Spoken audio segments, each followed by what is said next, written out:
So you come home from work or school and you're tired. The last thing you want to do is learn a new language. But after coming home every day and facing the same situation, you get stuck in this vicious cycle. You're constantly beating yourself up because you're not learning the language of your dreams.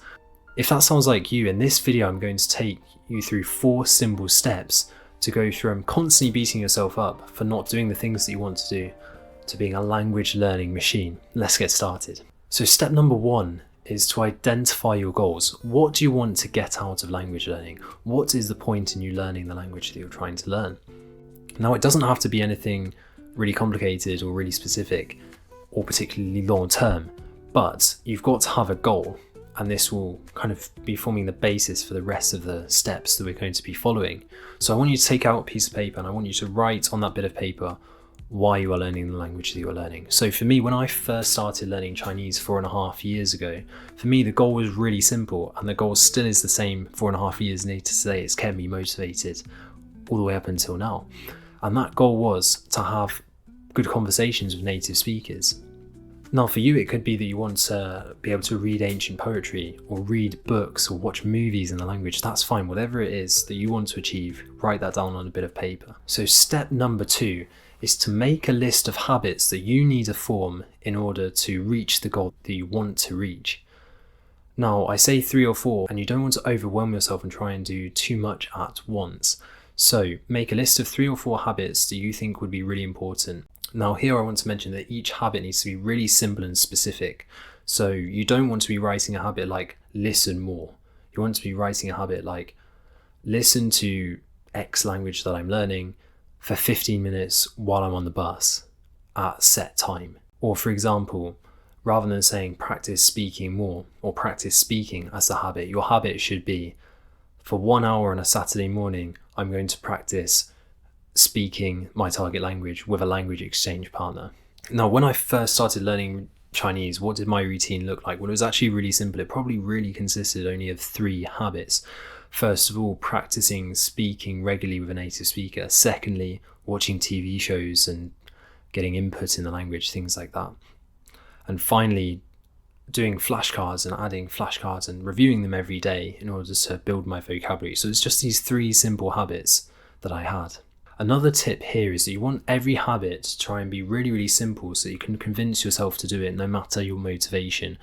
Because at the start of making it the habit, it can be quite difficult. So for example, rather than having a habit of adding hundreds of flashcards and reviewing hundreds of flashcards a day, it would be like learn 3 new words with flashcards at this time for 10 minutes in the morning. And that's a lot more sustainable. So when we're building these habits, we want them to be really easy. So because we're trying to win in the long term. Learning a language is not a race. It's not can I learn thousands of words in 1 month and then forget them like a few months later. It's a lot more sustainable and better if you think long term. So try and, for example, the 3 words a day, that 10 minutes a day of investment for learning vocabulary is going to be very doable for the majority of people. And in the long term, 3 years later, you're going to have a really good vocabulary because of it. So my recommendation would be to start small and sustainable with whatever you're doing. Make it really easy to do and then gradually build up. So the take home point from this is make 3 to 4 habits. So we're going to write them on a list of paper and we're going to talk about how to make them in the next step. Small habits will give you big results if you give them enough time. So here I'd like to give a quick introduction to a new specialized sentence mining app for learning Mandarin Chinese. It's called Mandarin Mosaic, and I've been really enjoying actually making a habit of reading news articles on it daily. The great thing about this app is it has this newsreader that allows you to look up words in the click of a button. It keeps track of all your known words, and you can add sentences from it that you want to review through spaced repetition and active recall at the click of a button. If you're interested and that sounds like something you would like to give a go, Mandarin Mosaic actually have a 1-month free trial, and after that, if you want to get the paid version of Mandarin Mosaic, you can get 20% off with my discount code Hart as a viewer of this channel. So be sure to go and check that out. I'll leave it in the description and in the comments below. So step 3, we're going to take our 3 to 4 habits and we're going to make them. Now we're not going to try and make these habits all at once, because that will just lead to being overwhelmed and burnt out. So recently I just started doing a PhD, And I found that very quickly I got really overwhelmed, and I had literally kind of fallen behind and not done for quite a while the things that I really wanted to be doing daily. So for example, learning Spanish, keeping on top of my medicine, because as I'm doing a PhD, I'm kind of forgetting so much of things I need to know for my medicine degree. This was the second thing, and at the same time also staying on top of YouTube. So I found that rather than trying to make all of these different habits at once, it's actually been really good for me and really helpful. So I want to share it here, just to make one habit a week. So I want you to spend a week, and all you have to do for that every day, you just need to remind yourself and make sure, no matter what, you force yourself to do one thing. So one of these 3 or 4 habits that you've written down on that bit of paper. And by the end of the week, hopefully it will feel a lot easier to do that one habit. And then you can focus on the next habit. And in this way, you won't get overwhelmed as easily, and you'll find yourself quickly having these few habits under your belt, making a really solid language learning routine. So step 4 is to evaluate your progress and reevaluate your routine regularly. So now that you've got these few habits in place, you need to start tracking your progress. Now there's a few ways you can do this. It's quite difficult in language learning, but the few ways that I recommend are, for example, if you're learning vocabulary through a flashcard system, you can keep track of your vocabulary and see that your vocabulary is growing over time. Secondly, you can, with things that you're listening and reading to, if you listen or read to the same thing that you read, for example, if I read something today or listen to something today, if I then re-listen to it or reread it a few months later or even a year later, I'm sure that I would notice that, wow, this is a lot more comprehensive. I can understand a lot more of it. So keeping track of how much you can understand of things in that way as well.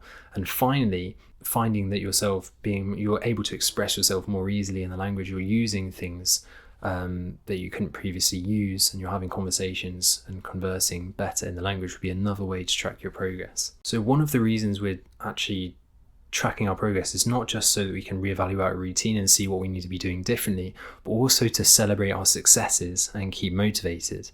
So I want you to make a habit of actually celebrating the small wins that you have in language learning, because it's a long, really hard road. So every day, try and notice these small wins. Try and celebrate your successes. So for example, I learned this word and I've used it in conversation today. Or, wow, I'm finding myself really enjoying this podcast. I'm starting to forget that it's even in a foreign language. I'm really happy because my listening's got that little bit better. Or my reading speed has got a bit better than it was a few days ago. I'm feeling really glad about that. It's trying to stay positive and motivated by celebrating your successes in the language as well. Okay, so in summary, take a bit of paper if you haven't already. Write down your goal for language learning. Then I want you to write down 3 or 4 simple, specific habits that you want to make in order to reach your goal, that you feel are necessary in order to reach your goal. And once you've done that, go away and spend 1 week at a time just focusing on getting that one habit at a time down. And then come back and reassess your routine, reassess your progress regularly, and celebrate the successes. Okay guys, that brings us to the end of this video. Thank you so much for watching. I really hope it's been useful for you. If it's been useful for you, please hit the like button. It really helps with the algorithm. Share this video with your friends. Subscribe to the channel if you haven't already so you can stay up to date with the latest videos. And also leave a comment down below. I really want to hear your guys' thoughts on how to build language learning routines, how to stay motivated even when you're really tired from other things that you have going on in life. Okay. Thank you very much. I'll see you guys in the next video. Take care. Bye for now.